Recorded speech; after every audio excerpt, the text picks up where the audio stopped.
Road మీద బయటికొచ్చాడంటే విధ్వంసం సృష్టించడానికే వస్తున్నాడు తప్పించి, ఏ రోజు కూడా ప్రజా సంక్షేమం గురించి గాని, ప్రజా ఉపయోగపడే పరిస్థితి గాని ఒక్కటి కూడా కనిపించదు.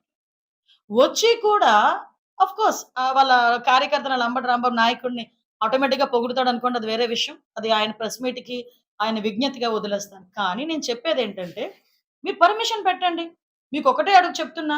ఈ 1.5 సంవత్సరంలో ఏ రోజైనా వైఎస్ఆర్‌సీపీ నాయకుల్ని మేము హౌస్ అరెస్ట్ చేశామా అండి? మీరెక్కడైనా విన్నారా హౌస్ అరెస్ట్ చేశామని గాని?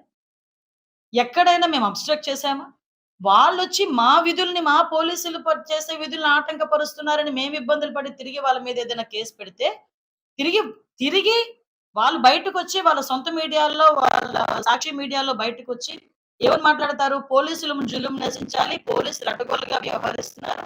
పోలీసులు తేలుస్తామని చెప్పి పోలీసుల మీద తిరిగి మాట్లాడే పరిస్థితి కనిపిస్తా ఉంది.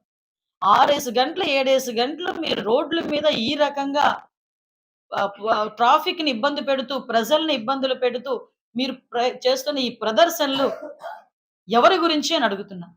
అంటే మీ తాలూకా అంటే ప్రాబల్యం పెంచుకోవడానికని మీరనుకుంటున్నారు.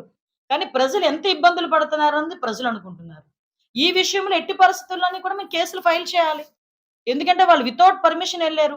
మీరు పర్మిషన్ పెట్టండి, పర్మిషన్ పెట్టుకోండి అంటే గనక పర్మిషన్ పెట్టుకుంటే ఇన్ని వెహికల్స్ ఇంతమంది జనం అని చెప్పి మేము చెప్తాం కాబట్టి దానికి పర్మిషన్ పెట్టరంట. ఎంతమందొస్తారో చెప్పరంట. కానీ ఇలా రోడ్ల మీదకొచ్చి 6 గంటలు, 7 గంటలు ప్రదర్శనలు చేస్తారంట. దీనికి కూడా ప్రజలు కూడా ఆలోచన చేసుకోవాలి.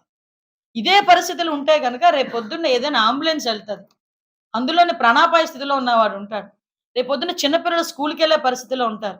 రేపొద్దున ఇది ఎగ్జామినేషన్స్ సంబంధించి ఇప్పుడు ఎగ్జామ్స్ కూడా జరుగుతున్నాయి. ఎగ్జామినేషన్ టైమ్ అయిపోయి ఎగ్జామ్ రాయలేని పరిస్థితుల్లో కొంతమంది విద్యార్థులుంటారు. హైవేలోని కనీసం ఒక స్పీడ్ బ్రేకరే పెట్టరండి నేషనల్ హైవేస్‌లో. అటువంటిది ఈరోజు వీళ్ళు ఇంతమంది అంటే రకంగా చెప్పాలంటే ఒక రౌడీ మూకల్నేసుకొని కాన్వాయ్ కావాలని స్లోగా తీసుకెళ్తూ ఒక విధ్వంసాన్ని సృష్టించడానికి ట్రై చేస్తున్న జగన్మోహన్ రెడ్డి వంటి వాళ్ళ మీద ఎందుకు చర్యలు తీసుకోకూడదు అని నేను ఈరోజు ప్రజల్ని అడుగుతున్నా. వీళ్ళే కదా రేపొద్దున అతను ఏ ప్రదర్శన చేసిన ప్రీవియస్ హిస్టరీస్ కూడా చూడండి. అంటే ఈరోజు ఆహ్, ఆహ్, లడ్డూలోని కల్తీ నెయ్యి ఉపయోగించారు అని చెప్పి, ఆ రోజు గౌరవ ముఖ్యమంత్రి గారు చెప్తే, దానికి సంబంధించి కాదు, కూడదు అని చెప్పడానికి అక్కడేదో ఒకళ్ళు ఫ్లెక్సీ ఒకటి పెడితే, ఆ ఫ్లెక్సీ తీసేసేయటానికి ఇతను కావాలని వెళ్లి, గొడవ పెట్టుకొని, ఇంటెన్షనల్‌గా చంద్రబాబు నాయుడు గారు గౌరవ సీఎం గారిని తిట్టి, మళ్ళా తిరిగి అతను రిమాండ్‌కెళ్తే, ఆ వ్యక్తిని పరామర్శించడానికెళ్లి అంటే జరిగిందే మహాపాపం తిరుమల కొండ మీద.